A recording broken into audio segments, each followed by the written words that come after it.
Hello there guys, and welcome to another one of my reviews. After a long time of waiting and a long period of what seemed to be an impossible task, I finally managed to get my hands on a Toyota GR Yaris. Now this car has been the absolute favorite of journalists around the world ever since it first came out. This is a very loved car, and there are so many reasons why it makes a lot of sense. And today I'm going to drive it, I'm going to review it, and I'm going to tell you a couple of interesting things about it. So what is it? This is basically a rally car that was turned into a road car. Now, a few years back, Toyota decided that it wanted to enter the WRC, the World Rally Championship. And in order to do that, it had to comply with several rules. Now, the rules say that if you want to enter a car into the competition, you need to make a street legal version of it first and sell it in 25,000 units. So that's what Toyota did. They developed this car with the sole intent to enter WRC. Now, in the meantime, the rules changed and Toyota didn't enter the competition anymore.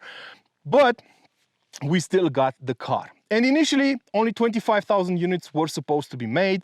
But seeing as the popularity of this car is out of this world, Toyota decided to create even more. So we don't know exactly how many it's going to make, but probably it's going to be over 25,000 units.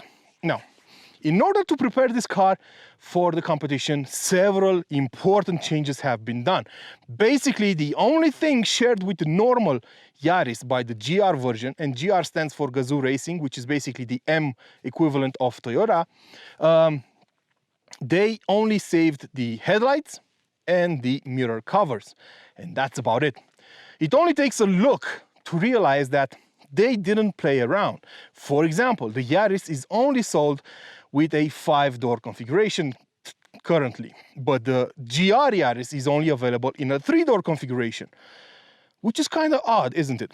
But overall, the shell of the car is exactly the same, because that's one of the requirements to be able to enter WRC. But Toyota decided to offer it with only 2 doors. And the main reason for that is that, according to the engineers, that makes the car a lot stiffer and a lot more rigid. So in developing it, they decided to ditch the rear doors, and by doing that, once you get inside the car, it's pretty obvious that they didn't really pay any attention to the rear seat occupants at all.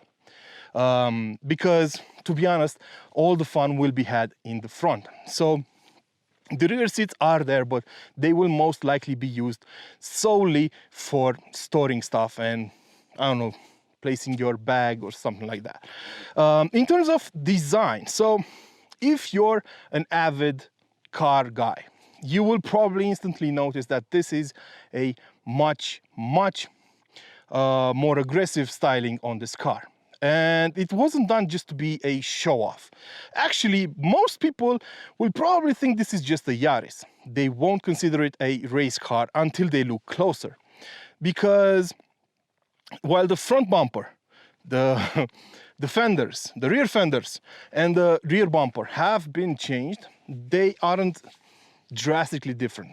Of course, for us, this car will immediately stand out, but if you don't look closer, you might mistake it for a normal Yaris. And the faces people give you when you simply blow past them at 100 miles an hour, that's just, I mean, that's worth just paying any kind of money. But this is the perfect sleeper car. So getting back to the design, the front bumper has been completely changed. It's a lot wider, it's meaner, and it has a huge air intake down right in the middle.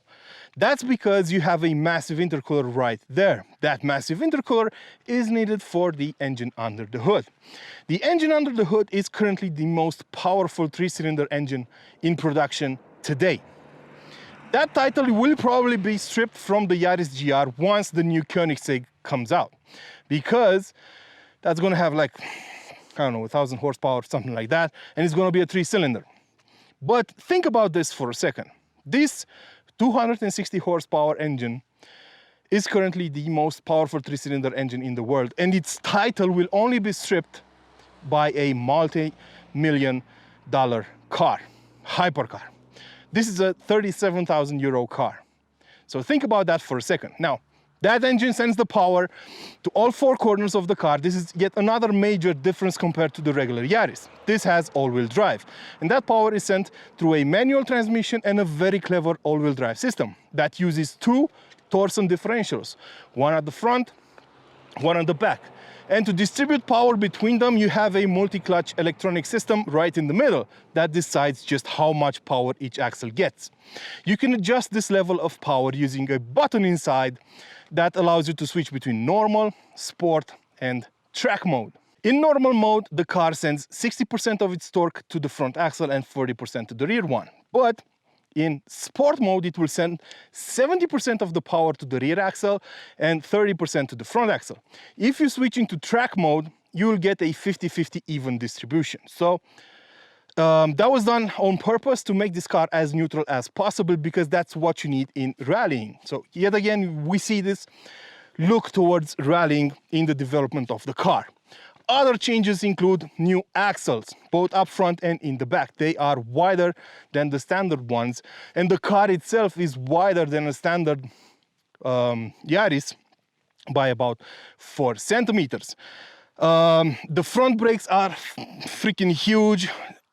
If I'm not mistaken, they're borrowed from the Supra. The rear axle has been borrowed from the CHR, and the entire axle is wide. That's why we have these flared fenders that will tell you something's up with this car. Moving to the back, you'll notice this carbon fiber roof that slopes to the back, and it was done in the hopes of keeping the weight down. And it is shaving some weight from up top, and that's good. That's always good. Round the back, you'll notice a huge spoiler over here and a massive diffuser at the bottom and 2 tailpipes for the exhaust. The exhaust actually sounds pretty decent, but it's not the best. And even so, who cares? This is a brilliant car. And I have a few more things to tell you about it. This car is assembled manually, and it is built only in Japan. That's quite different from the normal Yaris, which is built in Europe or in the US, wherever the market is demanding it. So Toyota went the extra mile just to make this car just a little bit more special. Furthermore, it's not built on an assembly line, and it's handmade in blocks where the rather famous Lexus LFA was built before. And to get a better idea of how different the manufacturing process is, this car takes 10 times longer to make compared to a normal Yaris. Inside the cabin of the GR Yaris, not a lot has changed. That might be a bit of an understatement. Now, it will start with the number of doors, of course. As I already said, the GR version has only 2 doors, whereas the normal version has 4 doors. That's because the normal version was actually developed to be practical up to a certain degree, as practical as a 4-meter long car could be. But the GR version doesn't really have all that much thought put into the rear occupants. Basically, the rear seats are useless. Normally, I would get in there, but I probably wouldn't fit. And more so, getting in the back is quite tricky because it's quite obvious Toyota didn't invest a lot of time into this matter.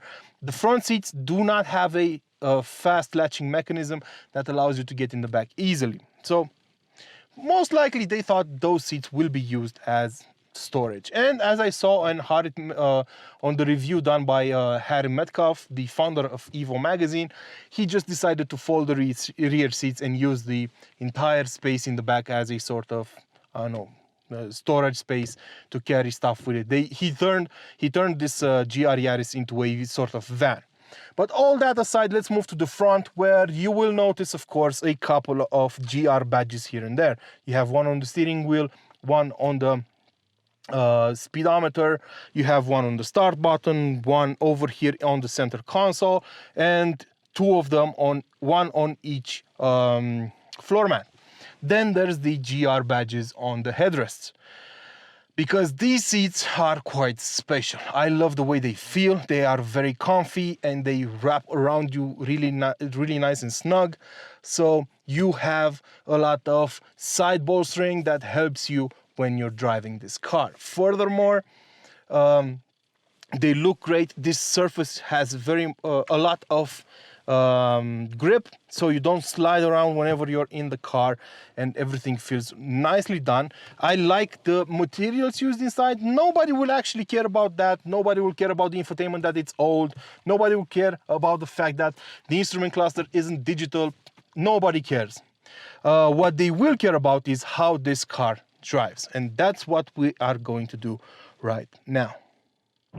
One of the questions you might ask yourself after hearing me talk about this car so passionately is, okay, we learned all about how it's made, what the development process was, but does it rise to the expectations? Yeah, it does. This is one of the most fun to drive cars I've had the pleasure of reviewing in my 10 years of being a car journalist. This is a brilliantly balanced car with a ton of mechanical grip, an incredibly powerful engine in a very compact size. So the power delivered by the engine comes up as a surge. That is quite normal for a small, very highly turbocharged engine. Because remember, this is a 1.6 liter 3-cylinder engine and it has 260 horsepower. So it's not small.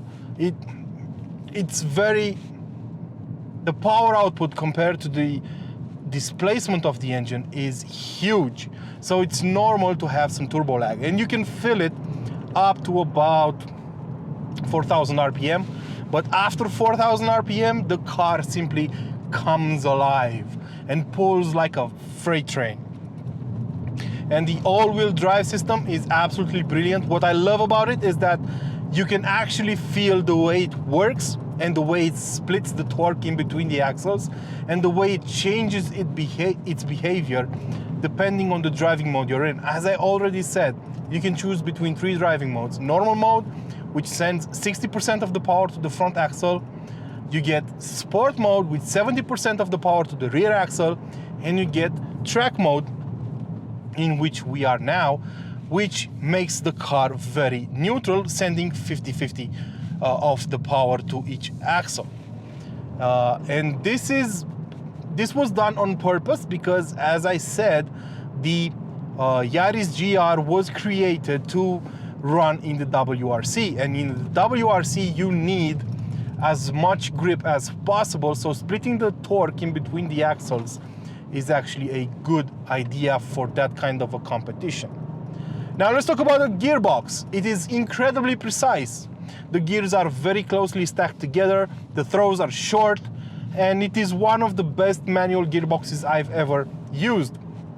Up until this point, the Type R used to be the best gearbox I've ever driven, manual gearbox. Now this one is really close in terms of feel, and the clutch has a great feel too. You can instantly feel just when the clutch engages or disengages, so you can modulate the power really easily using the clutch.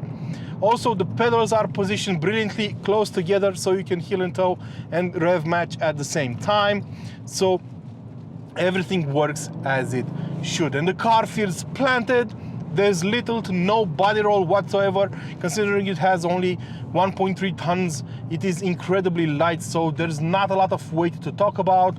The car feels visceral and very well knit together, very rigid, very stiff, and handles like an absolute dream. But of course, all of that comes with a couple of downsides as well. For example, you don't have the same amount of sound deadening you get in other cars, so the car feels louder, it's noisier, especially at higher speeds. But who cares? You won't care about road noise or wind noise when you're driving this car, because all you'll be listening for will be the engine, which is absolutely brilliant. And I love the way you hear that turbo swoosh from under the hood. And you really need to drive this car on the limit to make sure you understand it. And reaching its limit takes a lot of skill. I feel okay with admitting that this car has a limit that I cannot reach because my driving skills are not good enough. I tried unbalancing it, and it does oversteer in sport mode, but only ever so slightly, and you really have to push it to get it there. And unless you know what you're doing, you might find yourself in a bit of a pickle. But as long as you know what you're doing, you'll be fine. And pushing and reaching the end of the grip, the mechanical grip in this car, will take a lot of effort. But it is so rewarding to drive this car at the very, very limit. I don't normally tell you guys what to buy, what to do with your money in these reviews, but if you have the money, I would probably buy the Yaris GR for a number of reasons. Now, of course, you should only buy it if you're certain you will fit inside it. As I said earlier, if you're taller than 6 feet, you might have an issue fitting in this driver's seat. And that's because you will be really close to the roof. This is a small car and the seat is bolted a bit higher than you would expect in a sporty model. You might want to take that into account. I'm 6 feet tall, and if I stand really tall, I barely graze the roof line. If you're over 6 feet, you might have an issue. But leaving that aside, if you have the money, buy one, because this is going to be an icon in a few years. This is going to be a legendary car, no matter how you put it.